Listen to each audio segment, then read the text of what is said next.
It was just another ordinary evening in a small town in Georgia. The sun was setting, painting the sky with shades of orange and pink. People were wrapping up their day, some heading home after work, others stopping by local stores to grab groceries or fill up gas before dinner.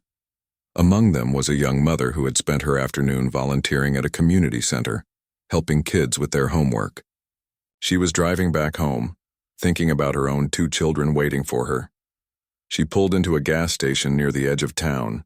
It wasn't anything fancy, just one of those no-frills places with flickering neon lights and a couple of pumps outside. As she stepped out of her car, she didn't think much of it. This was routine for her, a quick stop to refuel before getting back to her family. But what happened next would change everything. Out of nowhere, a police cruiser screeched into the parking lot.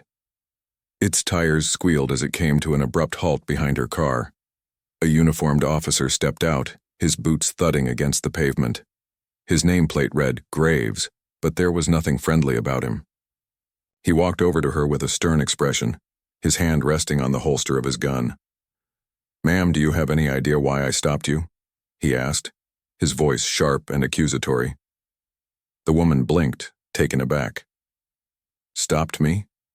I'm just here to get gas," she replied calmly, trying not to sound defensive. She pointed toward the pump where the nozzle was already clicking into place. But Graves wasn't satisfied.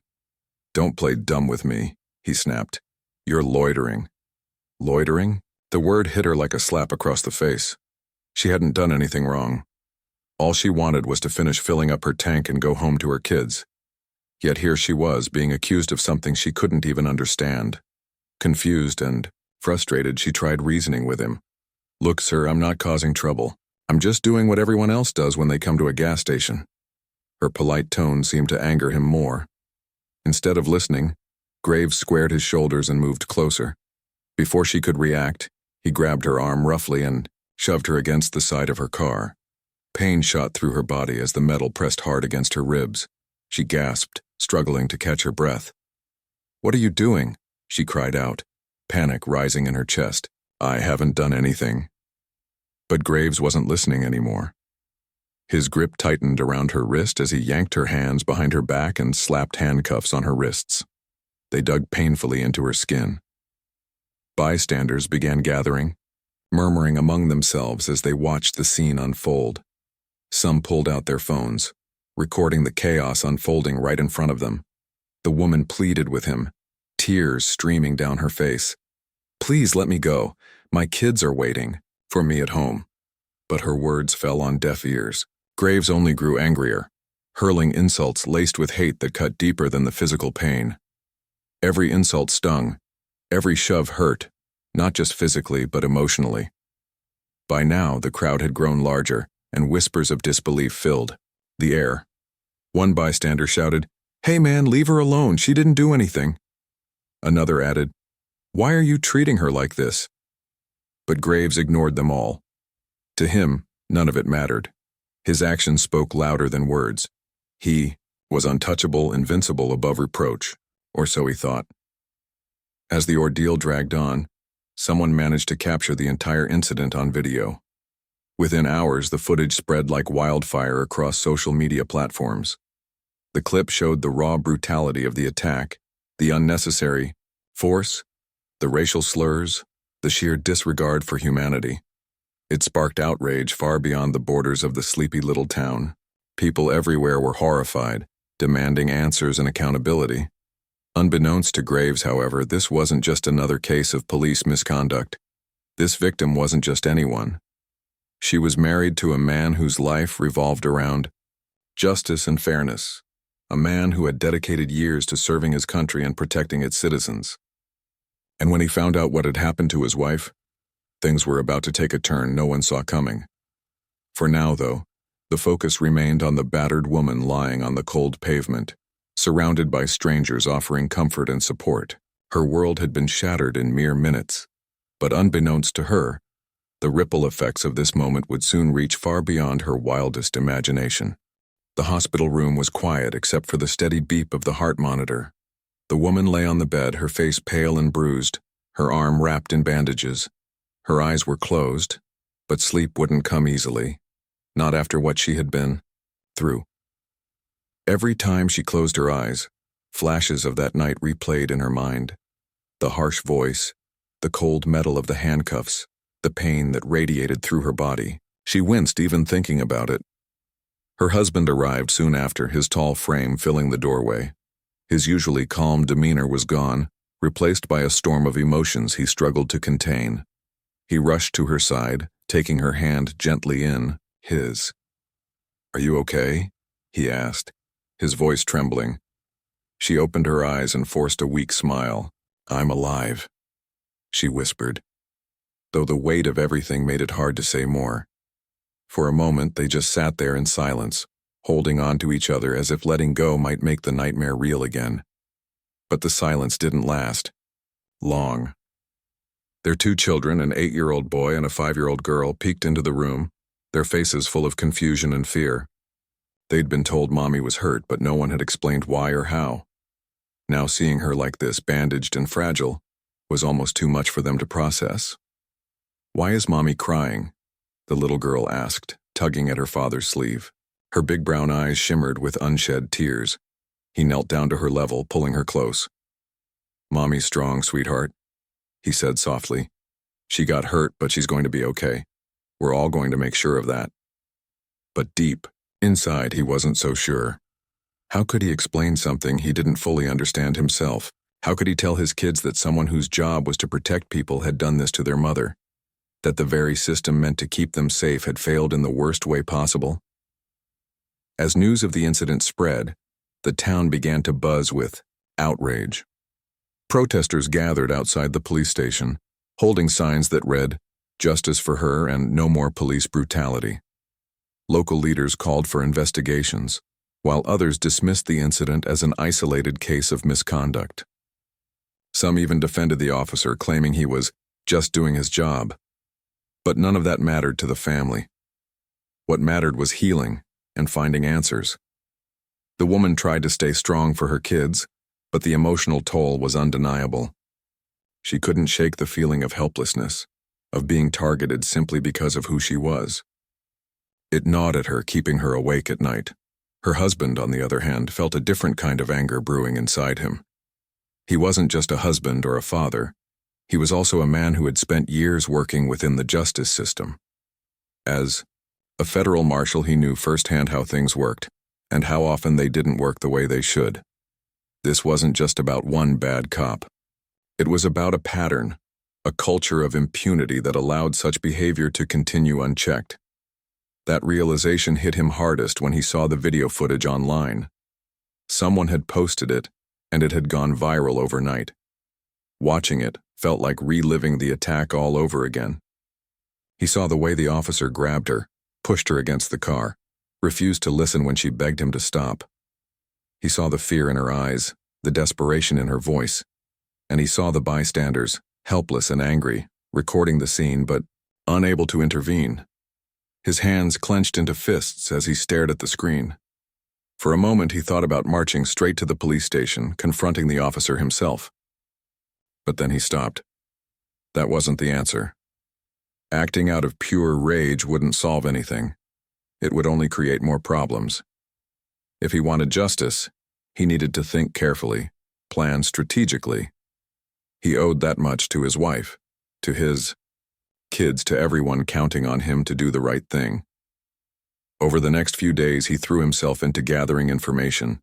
He reached out to friends and colleagues, asking questions, piecing together details about the officer involved.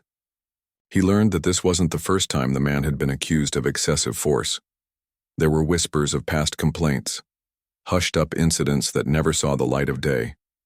Each new piece of information fueled his determination to expose the truth. At home, life felt surreal. The kids tried to act normal, playing games and coloring pictures, but the tension in the air was palpable. The woman did her best to reassure them, telling them stories and singing songs to distract them from the chaos around them.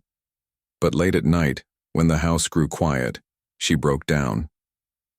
The tears came silently, soaking her pillow as she wrestled with feelings of shame and anger. Why had this happened to her? What had she done to deserve this? Her husband held her during those moments, whispering words of comfort. "You didn't do anything wrong," he told her firmly. "This isn't your fault, and we're going to make sure everyone knows that." Slowly, she began to find strength, not just for herself but for her family. She started speaking out, sharing her story with reporters and community leaders. At first, it was terrifying. Reliving the attack in front of cameras and microphones made her feel vulnerable, exposed. But as more people listened, as more voices joined hers, she realized she wasn't alone. Others had suffered similar injustices, and together they could demand change. Meanwhile, her husband worked tirelessly behind the scenes. He collected evidence, reviewed documents, and mapped out a plan. He knew it wouldn't be easy. Taking on a corrupt system was always risky, especially when you were part of that system yourself. But he also knew he couldn't stand by and do nothing. Not this time. Not when the stakes were so high. One evening, as they sat together on the couch, the woman looked at him and said, "What are you planning?" He hesitated, unsure how much to tell her. Finally, he sighed and said, "I'm going to make sure this doesn't happen to anyone else. To you, to our kids, to anyone. I don't care how long it takes or how hard it gets. I'm not backing down." She nodded, understanding the gravity of his words. "Just promise me one thing," she said quietly. "What's that?" "That you'll come back to us. No matter what happens, promise me you'll come back." He took her hand in his and squeezed it tightly. "I promise," he said. And in that moment they both knew they were ready to fight. The man sat alone in his dimly lit study, surrounded by stacks of papers, folders, and a laptop glowing softly in the dark. The clock on the wall ticked past midnight, but sleep was the last thing on his mind. He had spent hours poring over documents, piecing together fragments of evidence that could finally expose the truth. His wife's ordeal wasn't just an isolated incident. It was part of a much bigger picture, and he was determined to uncover every corner of it. He began with what he knew best, the justice system. As a federal marshal, he had access to resources most people didn't. He reached out to trusted colleagues, asking them to dig into the officer's record without raising suspicion. One friend, an investigator with years of experience, agreed to help. Together, they uncovered a trail of misconduct complaints filed against the officer over the years, complaints that had mysteriously disappeared or been dismissed without explanation.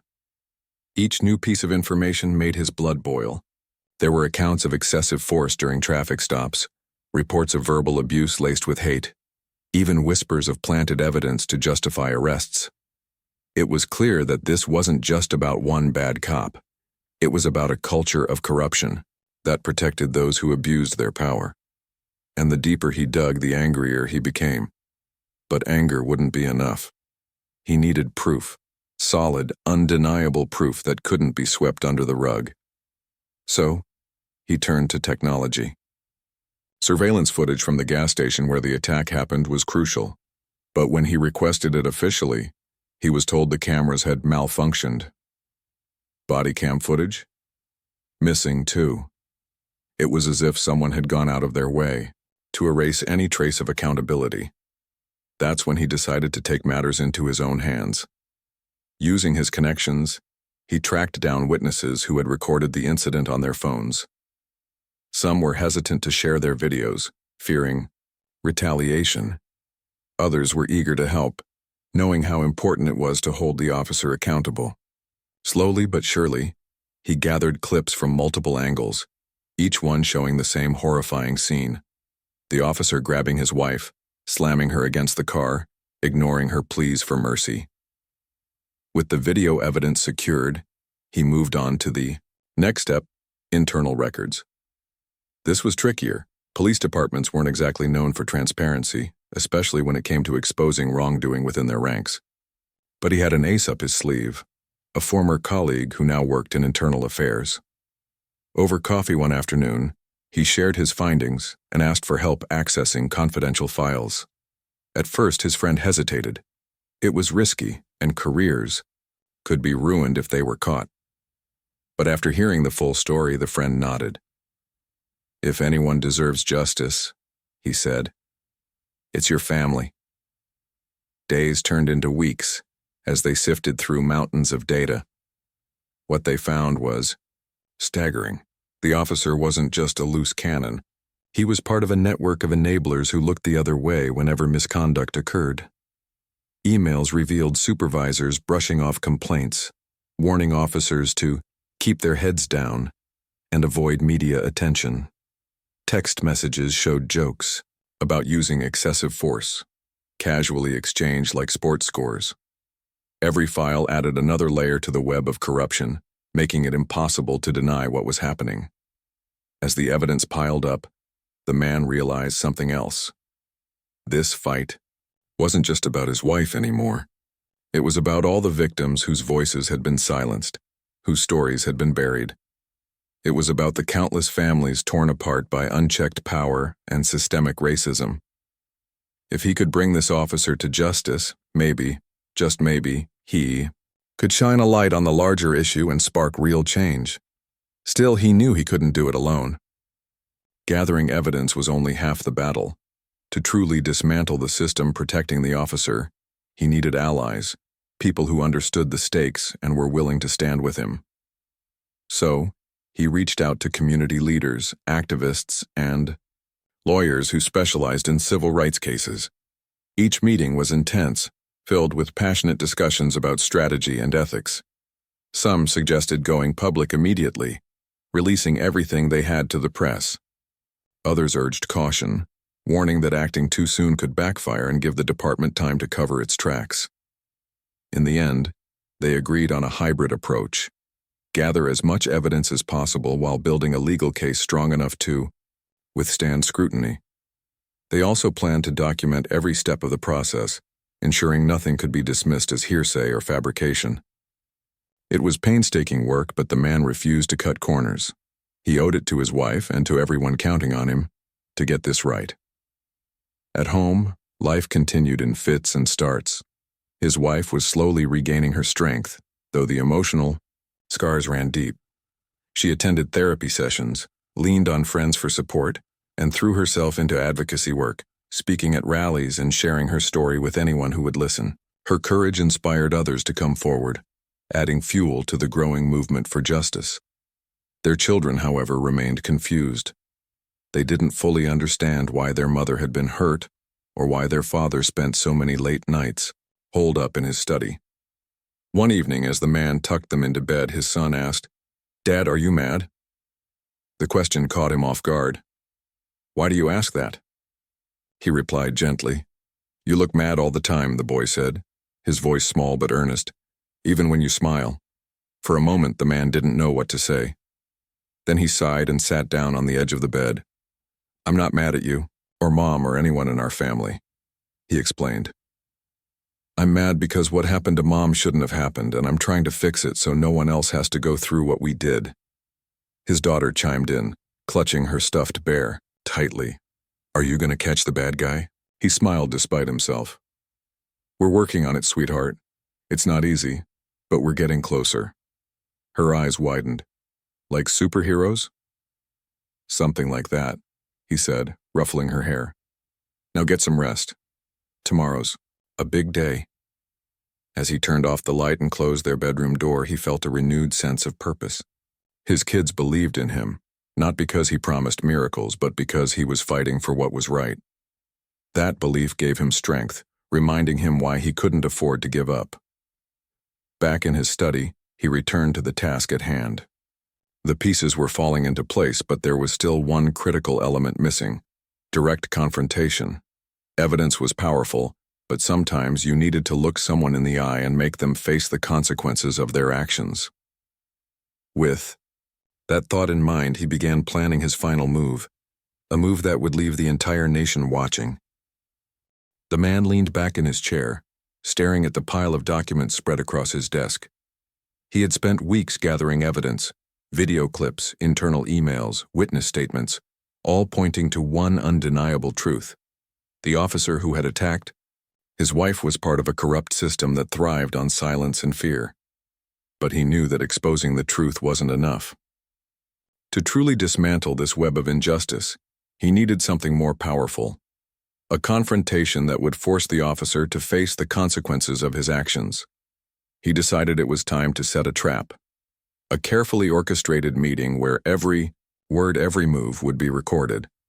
It had to look legitimate, official even, so no one could accuse him of entrapment or misconduct. After all, he wasn't just fighting for his family. He was fighting for everyone who had ever been wronged by people like this officer. And if there was one thing he understood better than anyone, it was how to play by the rules while still winning the game. Using his position as a federal marshal, he arranged what appeared to be a routine internal affairs inquiry. The goal was simple. Get the officer alone in a room, make him feel comfortable, or at least not suspicious, and then hit him with the hard questions.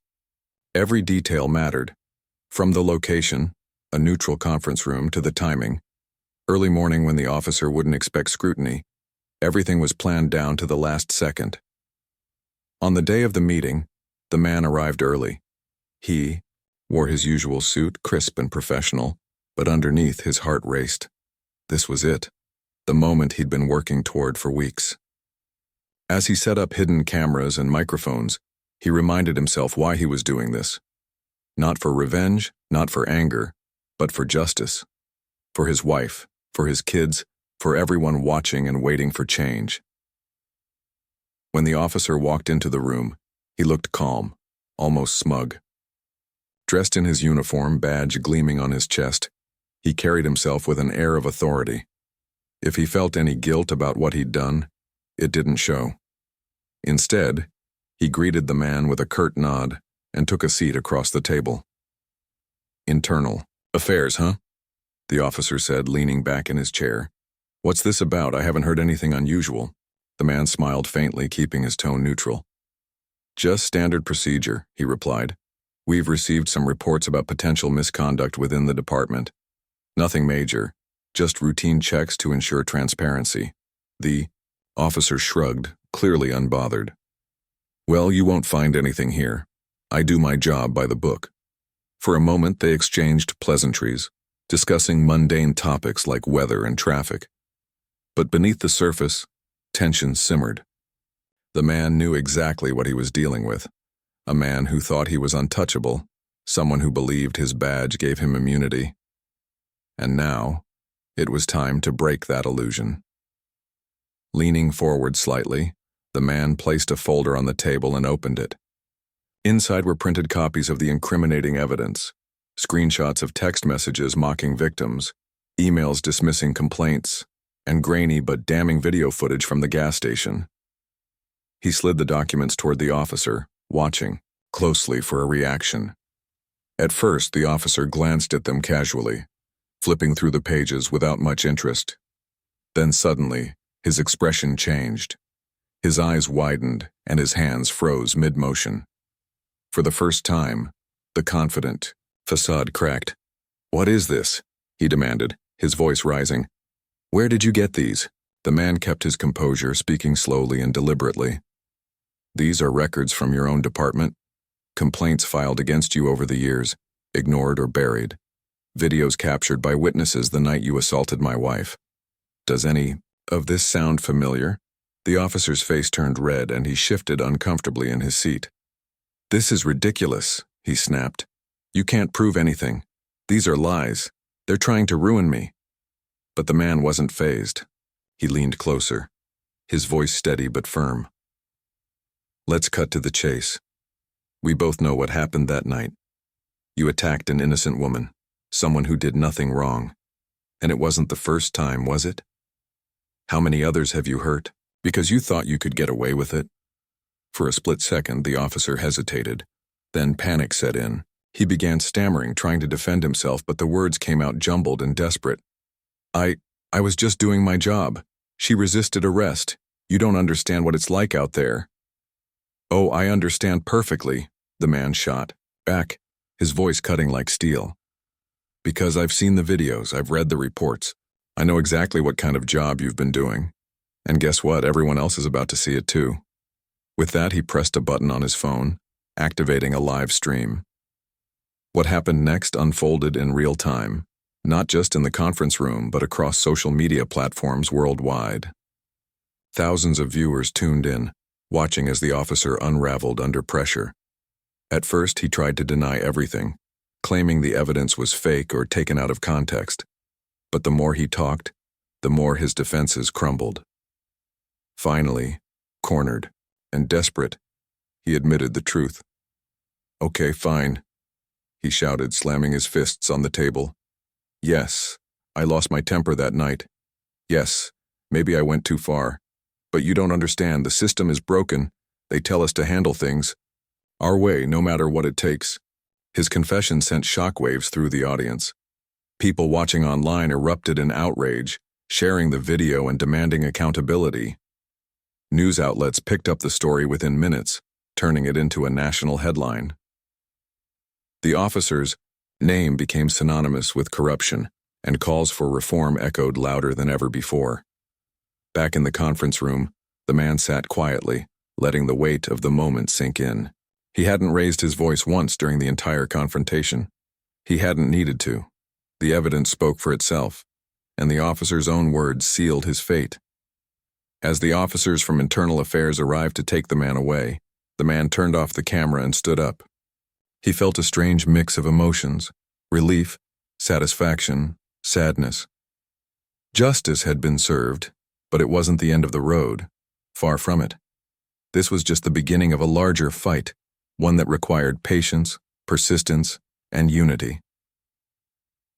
Walking out of the building, he took a deep breath, feeling the cool breeze on his face. His phone buzzed constantly with notifications, messages of support, gratitude, and solidarity. Reporters waited outside, eager for a statement, but he waved them off. There would be time for interviews later. Right now, he needed to focus on what mattered most: going home to his family. When he walked through the door, his wife and kids were waiting for him. They hugged him tightly, tears streaming down their faces. For the first time in weeks, they allowed themselves to feel hope, not just for their own future, but for a world where justice might finally prevail. But as he held his loved ones close, he knew the battle wasn't over. Exposing one bad cop was only the first step. The real challenge lay ahead: dismantling the systems that protected people like him and rebuilding trust between communities and law enforcement. It wouldn't be easy, but together, with courage, determination, and unwavering faith, they could make a difference. The fallout from the live-streamed confrontation spread like wildfire. Within hours, the video had millions of views, sparking outrage across the country. People couldn't stop talking about it, on social media, in newsrooms, at dinner tables. The officer's confession wasn't just an admission of guilt. It was a raw, unfiltered look into the mindset of someone who believed they were above the law. His words, "The system is broken," resonated deeply, not because they excused his actions, but because they highlighted a truth many had long suspected. Something was fundamentally wrong with how power operated in law enforcement. For the man and his family, the days that followed were surreal. Their small town became ground zero for protests, with hundreds gathering outside the police station holding signs that read, "No more silence," and "Justice for all." Reporters camped out on their front lawn, eager to capture every detail of their story. Strangers sent messages of support, some even traveling from other states to join the rallies. It was overwhelming, but also strangely comforting. They weren't alone anymore. A community, no, a nation, had rallied behind them. But as much as the attention brought hope, it also came with challenges. The man's wife struggled to adjust to her newfound role as a symbol of resilience. She attended interviews, spoke at rallies, and shared her story with anyone willing to listen. Yet beneath her brave exterior, she wrestled with anxiety and self-doubt. Was she saying the right things? Could she truly make a difference? Late at night, when the house grew quiet, she often found herself staring at the ceiling, replaying the attack in her mind. Healing wasn't linear. It came in waves, sometimes gentle, sometimes crashing down without warning. Her husband did his best to shield her from the chaos, but he too felt the weight of the moment. He knew exposing one corrupt officer wasn't enough. Real change required addressing the root causes, the policies, practices, and attitudes that allowed such behavior to thrive unchecked. So, while the world celebrated their victory, he began thinking bigger. How could they turn this momentum into lasting reform? One evening, after putting the kids to bed, the couple sat together in the living room. The TV hummed softly in the background, broadcasting yet another segment about the scandal. On screen, experts debated whether the officer's arrest marked a turning point or merely scratched the surface of a deeper issue. The man muted the volume and turned to his wife. "We've got their attention now," he said, his voice steady, but thoughtful. "People are listening. What do we want them to hear?" She hesitated, considering the question. "That no one should have to go through what I did," she replied finally. "That justice shouldn't depend on who you are or where you live. That we deserve better." He nodded. "Exactly. But better doesn't happen overnight. We need to keep pushing. For accountability, for transparency, for real change, real." Over the next few weeks, they worked tirelessly to channel the public's anger into action. They partnered with civil rights organizations, grassroots activists, and legal experts to draft a comprehensive plan for reform. The goal was simple: create a blueprint that communities across the country could adopt to hold law enforcement accountable. It included measures like mandatory body cameras, independent oversight boards, and stricter penalties for misconduct. They also pushed for training programs focused on de-escalation, cultural sensitivity, and mental health awareness. Their efforts didn't go unnoticed. Lawmakers invited them to testify before committees, sharing their experiences and advocating for policy changes. At first, speaking in front of politicians intimidated the woman, but she quickly realized her story carried weight.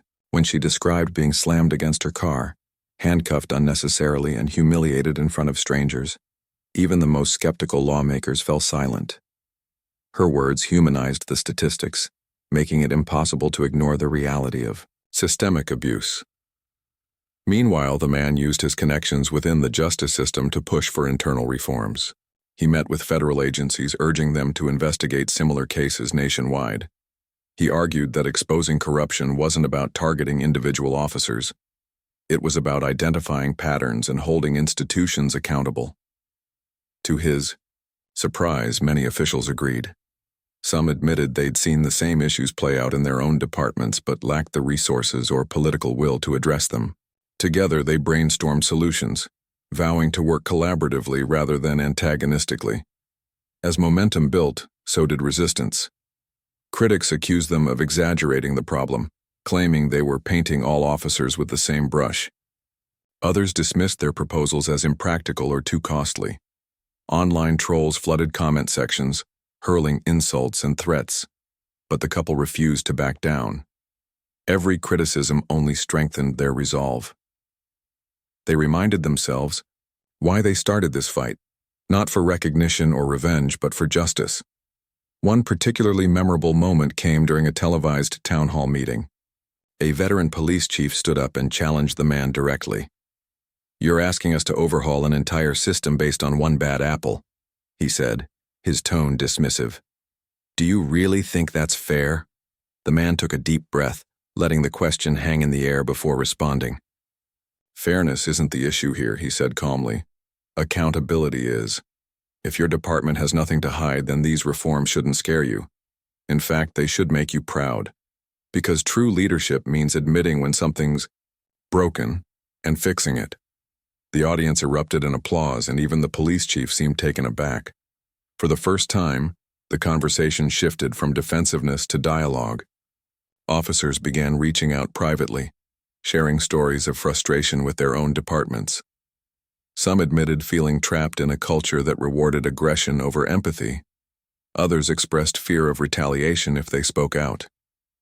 Slowly, but surely, cracks appeared in the wall of silence. At home, the children noticed the change too. Their parents were still busy, constantly juggling meetings and interviews, but there was a new sense of purpose in the air. One day, the boy asked his dad, "Are we superheroes now?" The man chuckled. kneeling down to meet his son's gaze. Not superheroes, he corrected gently. Just people trying to make things better. And guess what? You can be part of that too. How? The boy asked, wide-eyed. By standing up for what's right, the man replied. Even when it's hard, even when it scares you. His daughter chimed in, clutching her stuffed bear. Like Mommy does? Exactly. Like Mommy does, he said, smiling. She's braver than anyone I know.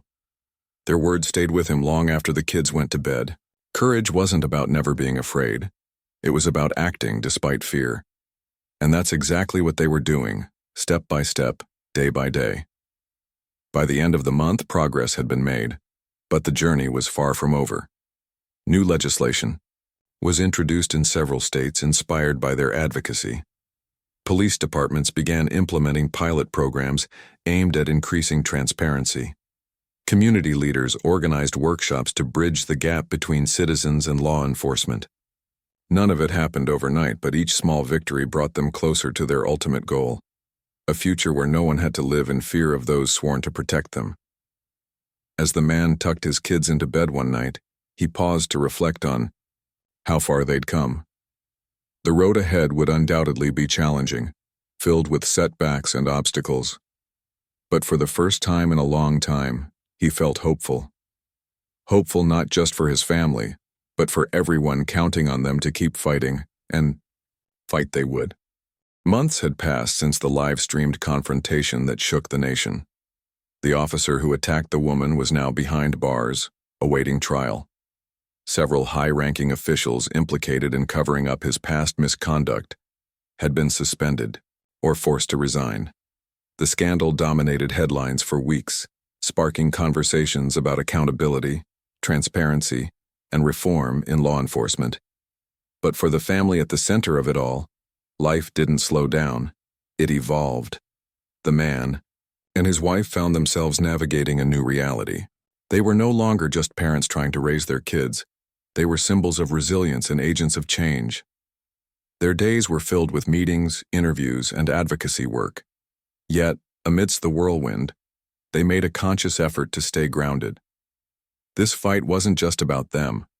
It was about creating a better future for their children and countless others. One crisp autumn morning, the couple sat together on the porch, sipping coffee as golden leaves swirled around the yard.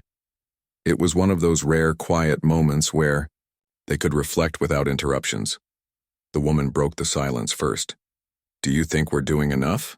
she asked, her voice soft but laced with uncertainty. The man thought for a moment before answering. "Enough for what? For justice? No, probably not. There's always more to do. But enough for us? For our family? Yeah, I think so."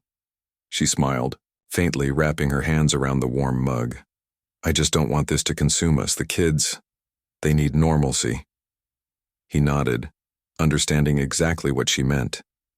Their son and daughter had adjusted remarkably well, considering everything they'd witnessed. Still, he knew they craved stability, simple joys like bedtime stories, school plays, and weekend trips to the park. He reached over and took her hand. "We'll find balance," he promised. "This fight isn't going anywhere, but neither are we. We'll make time for them." True to his word, they carved out moments of normalcy whenever possible. On weekends, they turned off their phones and spent hours playing board games or baking cookies in the kitchen. The kids giggled as flour dusted their faces, oblivious to the weight their parents carried during the week. These small acts of love became anchors, reminders of why they kept pushing forward despite the challenges. Meanwhile, their advocacy work gained even more traction. Inspired by their story, communities across the country began organizing grassroots movements to hold local police departments accountable. Town halls packed with concerned citizens demanded answers from officials. Social media campaigns amplified voices that had long been ignored. Slowly but surely, change started taking root. One of the biggest milestones came when state lawmakers passed a sweeping reform bill based on the blueprint the couple helped create. The legislation mandated body cameras for all officers, established independent oversight boards, and required regular training on de-escalation and cultural sensitivity. While it wasn't perfect, and some critics argued it didn't go far enough, it represented progress. For the first time, people felt hopeful that real change was possible. To celebrate the victory, the couple attended a rally in the state capital. Thousands gathered, chanting slogans like "Justice for All" and "Accountability Now." When the woman stepped up to speak, the crowd fell silent, hanging on to every word. She spoke candidly about her experience, the fear, the pain, the anger, but also about hope. "This isn't just my story," she said, her voice steady and strong. "It's our story. Yours, mine, everyone's. And if we keep standing together, we can rewrite the ending." Her speech brought tears to many eyes, including her husband's. As they stood side by side afterward, fielding questions from reporters, they realized something profound. They weren't alone anymore. What started as a personal quest for justice had grown into a collective movement. People from all walks of life were joining forces, united by a shared desire for fairness and equality. Back home, the ripple effects continued. Neighbors who once avoided eye contact now greeted them warmly, offering words of encouragement. Local schools invited the couple to speak about perseverance and civic responsibility. Even the police department, under new leadership, reached out to collaborate on community-building initiatives. Trust wouldn't return overnight, but the seeds of reconciliation had been planted. As winter approached, the man decided it was time to take things a step further.